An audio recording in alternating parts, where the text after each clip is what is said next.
There is a realm hovering over us where science encounters suspicion and contrails whisper conspiracy. Is what stretches above us a mere exhaust, or is it something far more sinister? Let's follow the chemtrails here on Things Visible and Invisible.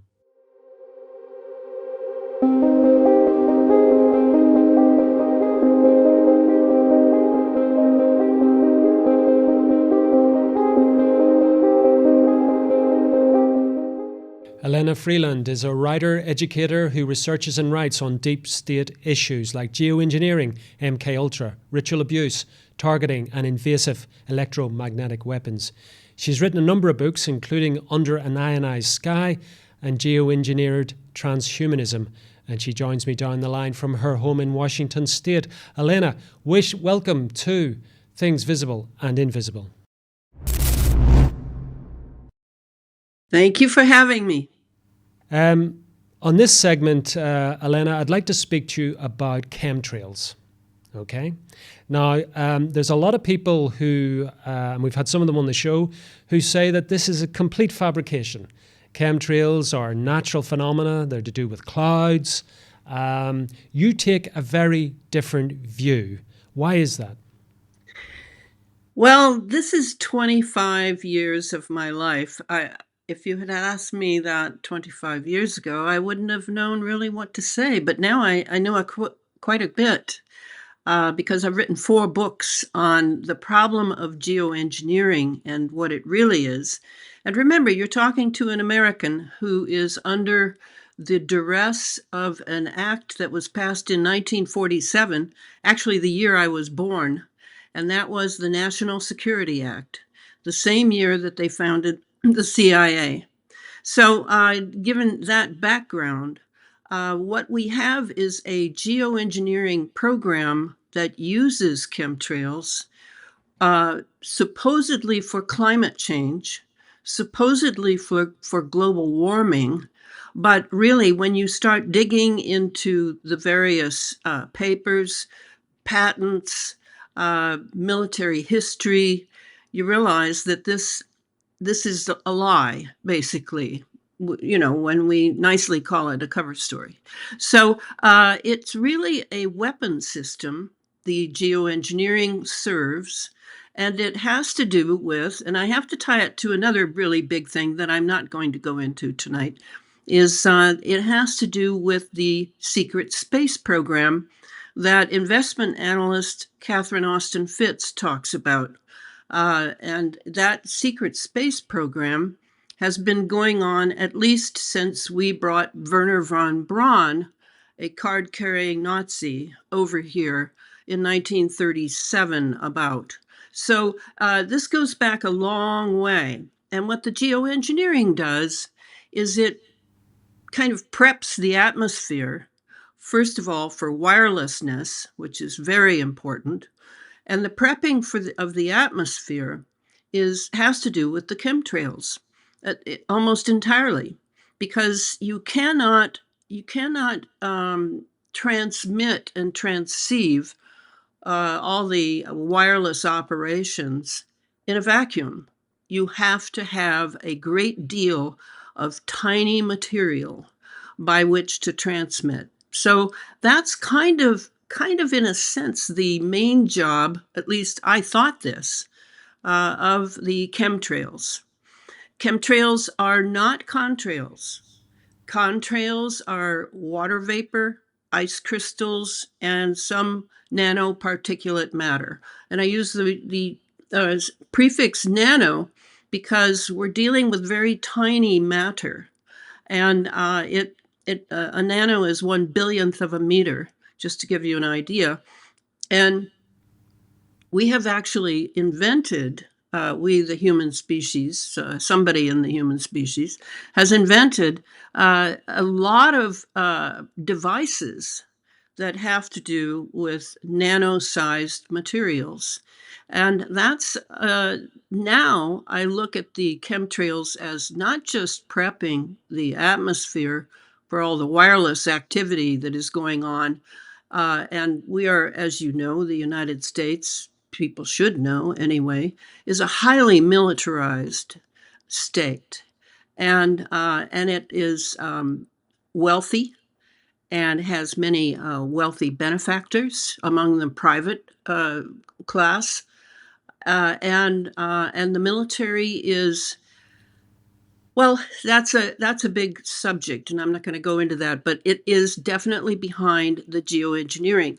It makes it sound like it's completely about protecting us from climate change, but the truth lies in a very different direction. And just to give you an idea, I'm just going to read from a list I always keep handy called the 7 Geoengineering Operations. This was a list composed by the independent scientist Clifford Carnicom, who is the guy who got me into this 25 years ago because he was a friend, and he began to show me what was under his microscope that he was collecting after very high flying jets, maybe 35,000, 40,000 feet, were laying behind them. And he was collecting the detritus that would fall. And the first thing we noticed was something, you may have heard the term, you may not have, morgellons. We found these fibers. And it's interesting because just recently, 3 German scientists were interviewed here in America in English who have also studied some fibers they're finding all over Western Europe. And so these fibers are not like natural. They're polymers. They're man-made, and the ones that Clifford was collecting then proved to be alive in some way. But when he examined them closely under the microscope and then in petri dishes with various agents, he discovered that they were actually bioengineered.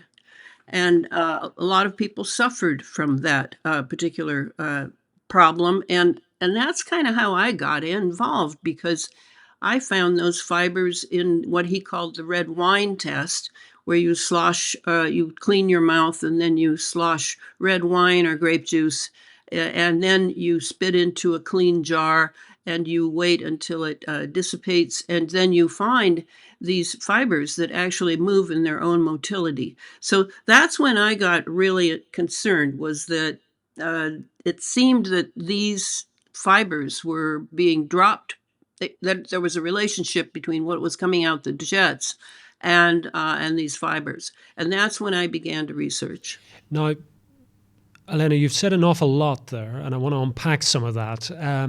First of all, let's back up a little bit. When I was growing up, nobody talked about chemtrails or even contrails. Nobody talked about any of that.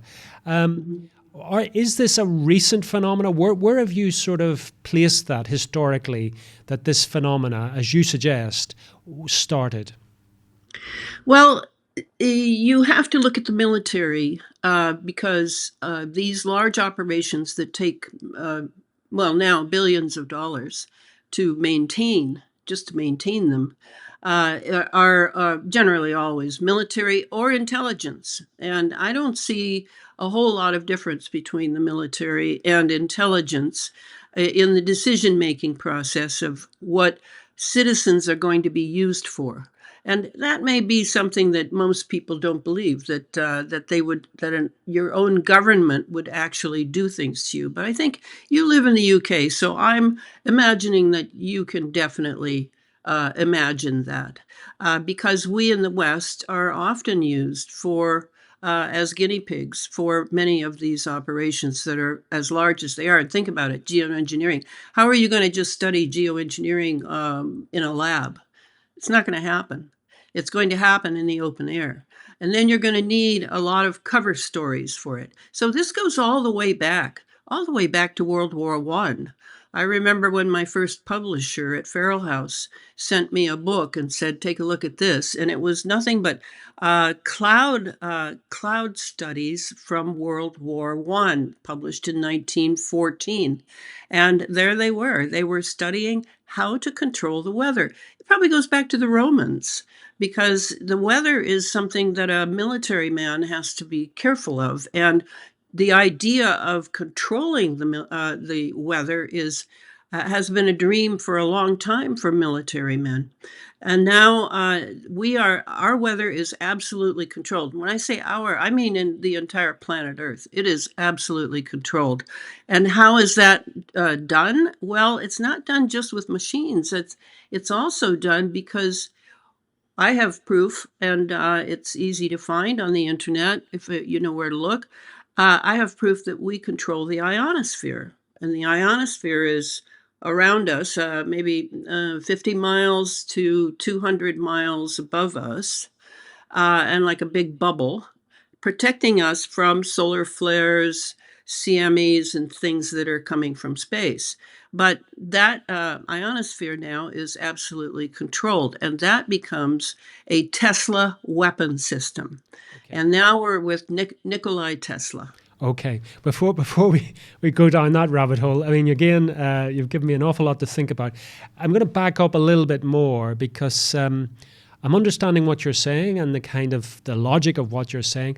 But there's a question in my mind, Elena, which is this: why is this happening? Who is behind this? What is its end game? Well, that took a while for me to find out. I actually thought that, with each book I finished, remember, I've written 4 and I'm writing the 5th right now. And I hope this is the last one because I've said everything I can once this book is done. It needs the PhD guys who are protecting their careers and maybe even their lives. I don't know, but they're not talking.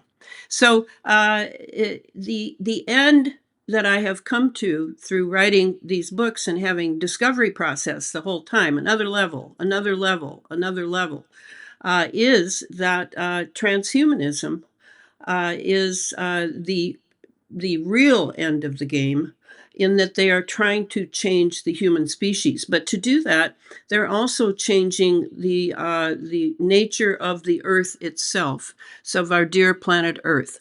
And so that gets into what is now called epigenetics, using the environment to change species. And that has been going on now for at least 25 years, probably longer, but that's as far as I trace it. And that's why would they do that? Because a lot of these men, and I do feel it's mostly men, are members of secret societies that have very old desires and objectives for their relationship with planet Earth and humanity. And so these secret societies, it turns out, are not laughable. They are not just guys with big bellies at meetings, looking for sex and alcohol. No, these are very serious guys who are using science in order to produce a different kind of planet. They have their own ideas of human evolution, not a Darwinian thing anymore at all. They hope to take control of human evolution. In fact, they have a term for it. They call it directed evolution. And that would mean that our evolution is directed by others who feel that they are wiser and they know which direction we would go. But meanwhile, we have to sacrifice our free will. And that's where I'm not willing to go in that direction. I mean, what evidence have you discovered? I mean, hard evidence have you discovered that this agenda is being pursued? Oh, there's so many ways. But if you're talking about how we were all educated in school to think that there's a good answer, and if you have enough footnotes, and if you have enough graphs, and number proof that you can prove something, this is a highly classified program. And so what you're looking for here is kind of what I did my master's degree at St. John's College on. A British guy named Collingwood, who wrote a book called The Idea of History, in which he talks about how do you write histories where you want it to be about the truth in ages in which many documents have been removed, other documents have been changed, and there's constant lying and subterfuge going on. How do you write histories for that? And he then proposes what he calls the third thing, and that I received honors for that thesis primarily because I think I explained what he meant when these gentlemen that were on my committee actually had no idea, but admired him all the same. He died at 48 in a very mysterious death. You have to put that in too. So that's how I function. I'm the person that you want to research just about anything but mathematics. I'm not very good at mathematics, but I can pretty much go on the internet and find just about anything if I have enough time and if I know what the objective is. So I have put together this, and I admit it sounds very radical. It sounds like science fiction. I totally understand why people are dubious, because you can't imagine that something so secret and so devastating to human life, Homo sapiens human life, could possibly be happening right in front of our faces for decades, and we would not recognize it because we are so media driven now. All you have to do is control the media, and then you will be made to believe the biggest nonsense you can possibly imagine.